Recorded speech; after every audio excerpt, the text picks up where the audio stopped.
விஜய் நடித்த தெறி படத்தில் மெயின் வில்லனாக நடித்துள்ள பழம்பெரும் இயக்குனர் மகேந்திரன் விஜய் குறித்து கூறிய கருத்து விஜய் ரசிகர்களிடையே பெரும் மகிழ்ச்சியை ஏற்படுத்தியுள்ளது. விஜய் தான் அடுத்த சூப்பர் ஸ்டார் என்று விஜய் ரசிகர்கள் கூறி வரும் நிலையில் இயக்குனர் மகேந்திரன் ஆனந்த விகடன் இதழுக்கு கொடுத்த பேட்டியில் விஜய் கடுமையான உழைப்பாளி, இவ்வளவு உயரத்துக்கு போயும் கூட பாசாங்கு இல்லாமல் எளிமையாக பழகுகிறார். முதல் படத்தில் நடிப்பது போல் இருக்கிறார். ரஜினி சாரிடம் என்ன இயல்பை ஃபீல் பண்ணுவேனோ விஜயிடமும் அது இயல்பு. விஜயிடம் நான் ரஜினியை பார்க்கின்றேன் என்று கூறியுள்ளார். மேலும் அவர் தனது வில்லன் கேரக்டர் குறித்து கூறிய போது, ஹீரோவை போலவே வில்லனும் ஒரு கேரக்டர் தான். அவனும் தான் செய்யும் செயல் சரி என்று பிடித்து பண்ணக்கூடியவன். அவனை பொறுத்தவரை அவனுக்கு அவன் ஹீரோ. ஒரு இயக்குனராக வில்லன் கேரக்டரை நான் இப்படித்தான் பார்ப்பேன். நெகட்டிவ் கேரக்டர் நல்லவன் மாதிரியே வரும் கெட்டவன், அது கடைசியில் தான் தெரியும் என்று கூறினார்.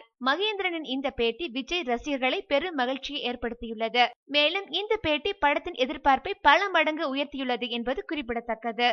மேலும் சினிமா செய்திகளை உடனுக்குடன் தெரிந்து கொள்ள கீழே உள்ள சப்ஸ்கிரைப் பட்டனை அழுத்தவும்.